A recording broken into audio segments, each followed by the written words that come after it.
Laziness, bad habits, and too much drinking had caused a lot of harm, and the mom, who was now dead, lay cold and still with her sad kids. She fell at her own door because she was drunk and died while her scared little ones were there. When someone dies, it touches our shared feelings. This woman was not liked, and many people in the village made fun of her or got angry at her. But when they heard she died, they felt sorry for her instead of being mad. Neighbors went quickly to her old rundown house, where she barely had a place to stay warm in winter or cool in summer. Some brought proper clothes to bury her in, and some brought food for her 3 hungry kids. The oldest one, John, was 12 and strong, able to work for a farmer. Kate was between 10 and 11 and was smart and quick, but the littlest, Maggie, was very sick. 2 years ago, she fell from a window and hurt her back, so she couldn't get out of bed without her mom's help. What should we do about the kids? That's what everyone was talking about. The mom was going to be buried and didn't need any help, but the kids couldn't be left alone. Farmer Jones said he would take care of John, and Mrs. Ellis wanted to have Kate as a helper, even though she was young and might not be very useful for a while. "I could do better, I think," said Mrs. Ellis, "but since no one else seems to want her, I'll do my duty. I expect she'll be a bit of a challenge since she's used to doing what she wants." But no one said, "I'll take care of Maggie." People felt bad for her because she was skinny and weak, and they worried about her. Moms brought clothes they didn't need anymore and changed her out of her dirty, torn ones into clean ones. Maggie's sad eyes and calm face touched many people's hearts, but still, no one said they would take her in. Who would want a child who couldn't leave her bed? "Send her to a place for poor people," said a rough man when someone asked, "What should we do with Maggie?" "Nobody wants to be bothered with her." "A place for poor people isn't good for a sick child," said someone else. "Maybe not for your child or mine," the rough man said casually, "but for this kid, it might be better. She'll be kept clean, get good food, and see a doctor, which is more than she had before." That made sense, but it still wasn't enough. The day after the mom died was the day they buried her. A few neighbors were at the sad house, but no one followed the cart that took the body to a grave for poor people. After they took out the coffin, Farmer Jones put John in his wagon and left, feeling like he did his part. Mrs. Ellis quickly told Kate to say goodbye to her sister, and the crying kids were pulled apart just as they were about to hug. Others left in a hurry, some looking at Maggie with sadness, and some not looking at all, until everyone was gone.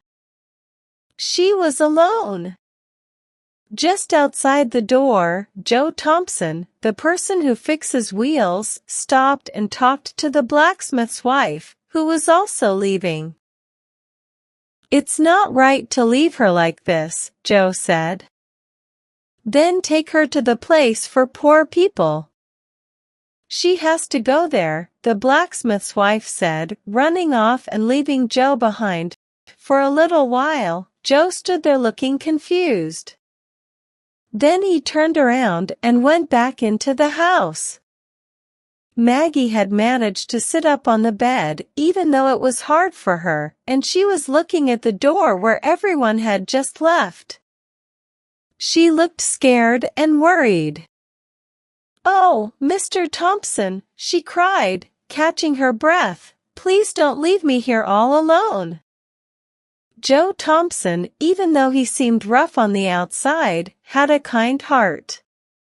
He liked kids and was happy when they came to his workshop, where he fixed sleds and wagons for the village kids without asking for money.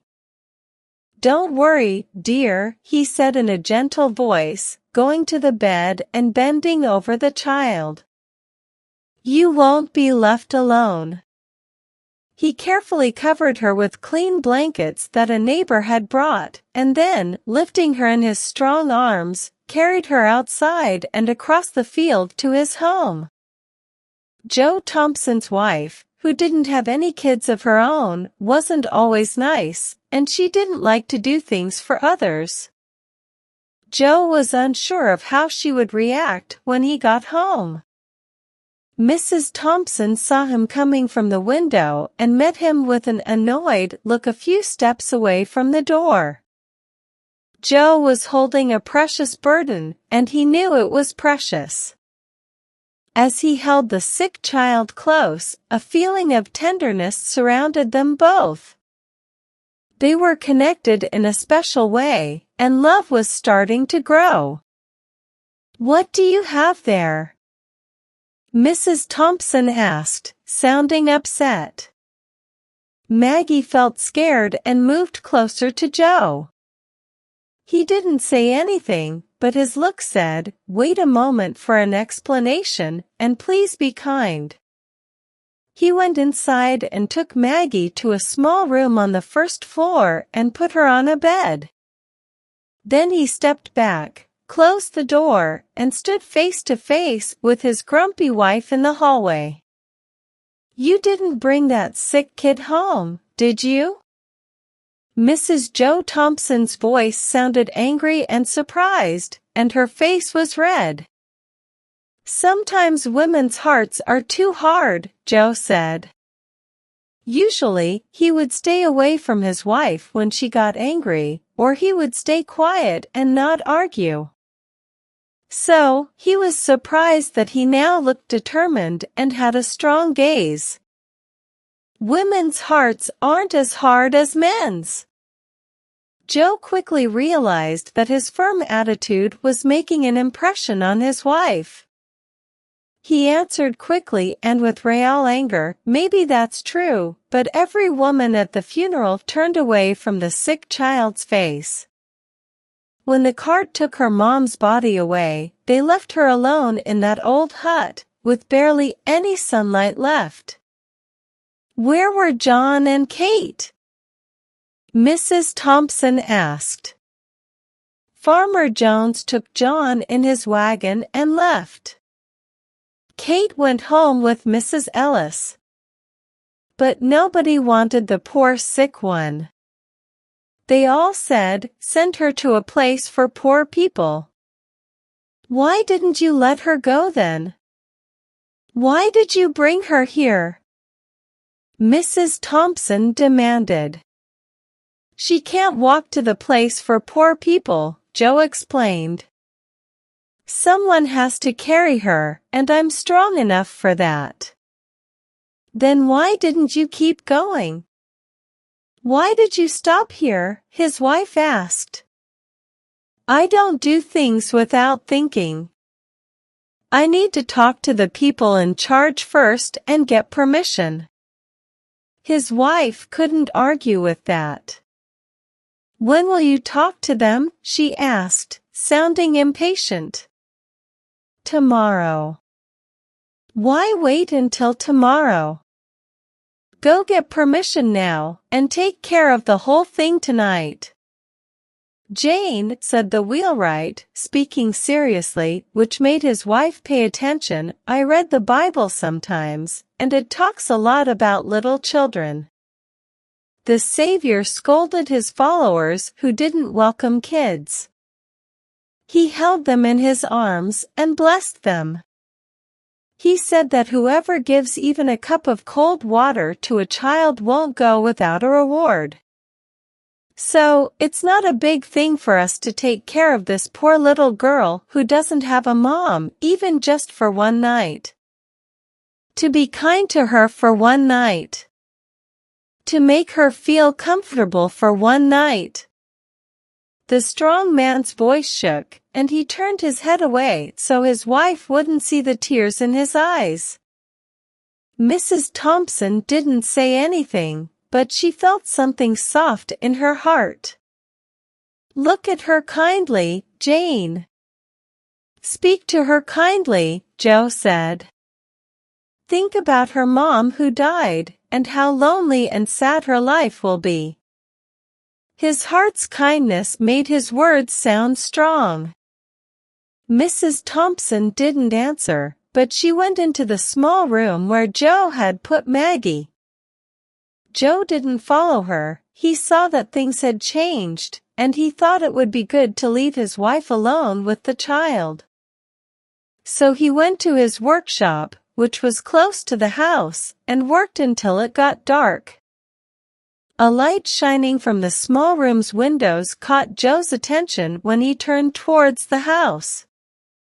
It was a good sign. The path he was on led him by the windows, so he paused to look in. It was dark enough outside that no one could see him. Maggie was a bit lifted on the pillow, and the lamp was shining on her face. Mrs. Thompson was sitting by the bed, talking to Maggie, but her back was towards the window, so Joe couldn't see her face. He had to judge their conversation from Maggie's expression. Her eyes were fixed on his wife, and sometimes she seemed to say a few words. Her face looked sad and gentle, but Joe couldn't see any bitterness or pain. He took a deep breath, feeling relieved as if a heavy weight had been lifted from his heart. Joe didn't go straight to the small room when he came inside. His loud steps in the kitchen brought his wife out of the room where she was with Maggie. Joe thought it was better not to mention the child and not to show any worry about her. "When will dinner be ready?" he asked. "Soon," Mrs. Thompson replied, starting to move around busily. Her voice wasn't sharp. Joe cleaned the dirt off his hands and face from work, and then left the kitchen to go to the small room. Two big, shining eyes looked at him from the clean bed. They looked at him with affection, gratefulness, and a bit of pleading. His heart swelled in his chest. His heartbeats quickened. Joe sat down, and for the first time, he carefully looked at the thin, pale face under the lamp's light. It was a nice face, with a childlike sweetness that even suffering couldn't erase. "Is your name Maggie?" Joe asked as he sat down and held her small, soft hand. "Yes, sir." Her voice was like a gentle tune. "Have you been sick for a while?" "Yes, sir." Her tone showed how patient she was. "Has the doctor visited you?" Joe asked. "He used to come," Maggie replied. "But not recently?" "No, sir." "Do you feel any pain?" "Sometimes, but not right now." "When did you have pain?" "My side and back hurt this morning, especially when you carried me." "Moving you hurts?" "Yes, sir." "Does your side still hurt?" "No, sir." "Did it hurt a lot?" "Yes, sir, but it stopped since I've been on this soft bed." "The soft bed is nice?" "Oh, yes, sir, very nice." Her voice carried a mix of satisfaction and gratitude. "Dinner is ready," Mrs. Thompson said, entering the room a little later. Joe looked from his wife's face to Maggie's. Maggie understood him and answered, "She can wait until we're done, and then I'll bring her some food." Mrs. Thompson tried to act uninterested, but her husband saw through the window and knew she wasn't really cold. Joe waited after they sat down at the table, expecting his wife to talk about what they were both thinking, but she stayed quiet, and he did the same. Eventually, she abruptly asked, "What are you going to do with that child?" "I thought I told you she was going to the place for poor people," Joe replied, acting surprised by her question. Mrs. Thompson looked at her husband strangely for a moment and then lowered her eyes. They didn't talk about it again during the meal. When it ended, Mrs. Thompson toasted a slice of bread, made it soft with milk and butter, and added a cup of tea. She took them to Maggie and held the tray while the hungry child ate with a happy expression. "Is it good?" Mrs. Thompson asked, seeing how much Maggie was enjoying the food. Maggie paused with the cup in her hand, and her grateful look brought old feelings back to life in Mrs. Thompson's heart that had been asleep for a long time. "We'll keep her a day or two more. She's so weak and helpless," Mrs. Joe Thompson said the next morning at breakfast in response to her husband's mention that he needed to go see the guardians of the poor about Maggie. "She might get in the way," Joe said. "I won't mind that for a couple of days." Poor thing! Joe didn't meet the guardians of the poor that day, the next day, or even the day after that. In fact, he never met them at all regarding Maggie, because in less than a week, Mrs. Joe Thompson would rather live in the poorhouse herself than send Maggie there.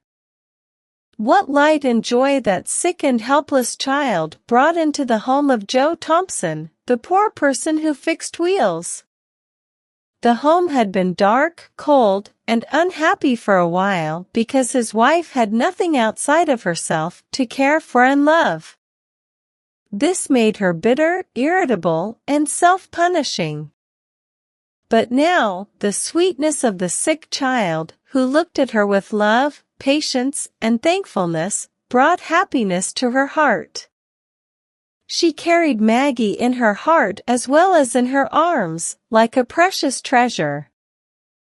As for Joe Thompson, there was no man in the area who felt happier in life than him. An angel had come into his home, looking like a sick, helpless child, and filled all the sad rooms with the warmth of love.